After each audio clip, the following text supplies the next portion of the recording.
Salut les enfants perdus et bienvenue sur Archeo Toys, la chaîne qui questionne les souvenirs. Si je vous dis pollution et marée noire, vous pensez immédiatement à des mouettes embourbées dans du mazout. Les images de l'Amoco Cadiz ou de l'Erika ont bouleversé notre manière de percevoir les dangers causés par notre dépendance aux énergies fossiles venues de l'autre bout du monde. Mais ces catastrophes écologiques peuvent parfois prendre des formes un peu moins spectaculaires.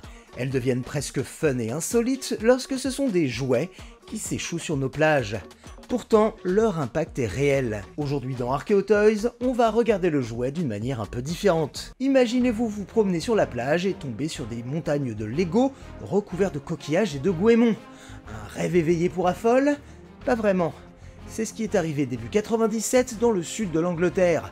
Les habitants de plusieurs villages de Cornouailles ont commencé à voir arriver sur leurs côtes des centaines de milliers de jouets de la célèbre marque danoise. Un véritable cauchemar écologique. C'est au lendemain d'une forte tempête que les enfants du coin se sont émerveillés devant des centaines de briquets d'accessoires ramassés par les vagues.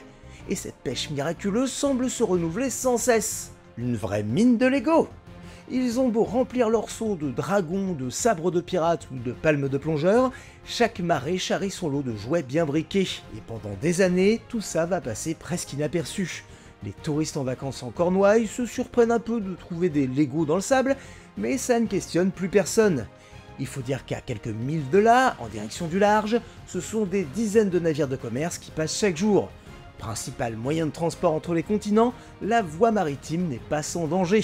Les attaques de pirates somaliens, les déboires de l'Evergreen ou les récentes attaques Houthis en sont la preuve. Ces monstres des mers remplis de marchandises affrontent en silence les tempêtes les plus violentes.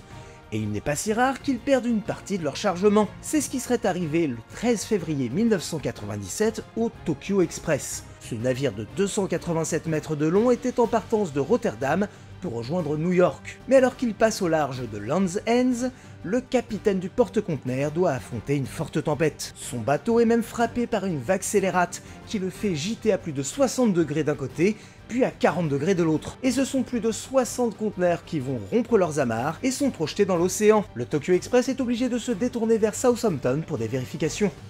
Les 3 conteneurs intacts sont ramassés, mais les autres, considérés comme perdus, sont abandonnés. Au moins un d'entre eux était rempli de pièces Lego en vrac, destinées à alimenter le marché américain. Et le plus fou, c'est qu'on a pu retrouver le contenu exact de cette commande. Plus de 4,5 millions de Lego. Et un étrange hasard a voulu qu'une grande partie soit en lien avec l'océan. Oui, ils étaient destinés à des sets portés sur l'exploration sous-marine. Et parmi eux, on pouvait compter 4200 pieuvres noires, 26 600 gilets de sauvetage, 33 341 dragons noirs, 97 500 tubas, 353 264 fleurs de plusieurs couleurs et surtout 418 000 palmes de plongée. Le plus rare étant le dragon vert, présent à seulement 600 exemplaires. Un reportage de la BBC en 2014 va attirer les curieux et les médias, et de nombreux témoins se manifestent. Des pièces Lego sont observées partout sur la côte anglaise, dans les herbiers marins, dans les rochers, dans le sable. Une pieuvre est trouvée aux Pays-Bas, une autre en Irlande. C'est que pris dans les courants, les Lego vont probablement voyager pour encore des centaines d'années, car visiblement ils sont solides et résistent plutôt bien à l'usure marine. Mais on sait également qu'ils se fragmentent en une myriade de morceaux de microplastique, avalés par le plancton et les espèces les plus petites, puis par effet domino, par toute la chaîne alimentaire sous-marine. Et presque 30 ans après l'incident à bord du Tokyo Express, les pièces de Lego échouées sont presque devenues l'emblème du territoire, avec des livres et des expositions, au point que la presse locale n'hésite pas à faire des articles quand des promeneurs ramassent certaines pièces rares. Le sujet a également retenu l'attention des océanographes, qui recensent les découvertes des Lego issues de la cargaison dans les différentes mers du globe. Leur idée est simple, mieux connaître la nature en suivant les déchets que nous y déversons. Une drôle de mission menée avec nos Lego, mais également avec l'aide de canards en plastique. Oui, ils traînent fièrement dans nos salles de bain et la reine Elisabeth II en avait elle-même un dans son cabinet royal. Mais ils ont surtout la particularité de flotter dans des conditions difficiles et sur de très longues distances, ce qui pousse parfois certains promoteurs à lancer des courses sur des cours d'eau. Ce n'est pas forcément une bonne idée d'un point de vue écolo, hein. Mais c'est de manière totalement involontaire qu'en 1992, un navire en partance de Chine vers Seattle a perdu une cargaison de jouets pour le bain. Pas moins de 26 000 castors, tortues et autres alligators de marque The First Year, avec en plus 7200 canards jaunes reconnaissables à des numéros de série. L'océanographe Curtis Ebemeisser va avoir l'idée de fédérer les arpenteurs de plage. Oui, ces gens qui parcourent les côtes en quête d'objets insolites. Une récompense de 100 $ est offerte pour chaque jouet avec un numéro de référence correspondant à la cargaison perdue. Et des canards seront observés sur la côte ouest des USA, mais aussi en Australie, avant de passer la limite des eaux arctiques et d'entrer dans l'Atlantique. Au moins 2 canards, malheureusement trop abîmés pour être identifiés, seront déclarés en Angleterre au début des années 2000. Curtis aura été l'un des premiers à alerter sur l'émergence d'un continent de débris plastiques coincés dans certains courants. Évidemment, nous ne sommes pas épargnés. En France, les côtes bretonnes sont frappées depuis plus de 30 ans par des vagues de téléphones Garfield. Le chat amateur de lasagne, qui n'aime pas les lundis, revient sans cesse malgré les ramassages réguliers des associations. Des épaves de chats en plastique orange continuent à arriver après les grosses tempêtes. L'identité du bateau responsable de cet échouage n'est pas connue. Tout juste sait-on qu'il s'agit de téléphones filaires vendus dans les carteries au milieu des années 80. Certains éléments ont visiblement très vite été détruits, comme les touches du cadran ou les câbles. Et le fond en contreplaqué a fini par déverser les systèmes électroniques dans l'océan. Mais la carcasse de Garfield est vraiment solide. Rien qu'en 2018, ce sont près de 200 éléments qui sont ramassés sur les plages, notamment autour de la rade de Brest. Et c'est la récurrence de ces découvertes couplée à quelques articles qui va finir par délier les langues. À l'hiver 2018, un agriculteur du coin déclare connaître la source des Garfield. Il y a plus de 30 ans, lui et son frère sont tombés sur un conteneur enfoncé dans une petite grotte dans une falaise. Problème, l'endroit est dorénavant en zone protégée.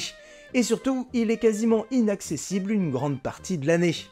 Après quelques semaines d'attente, une fenêtre météo permet enfin aux autorités de vérifier l'information.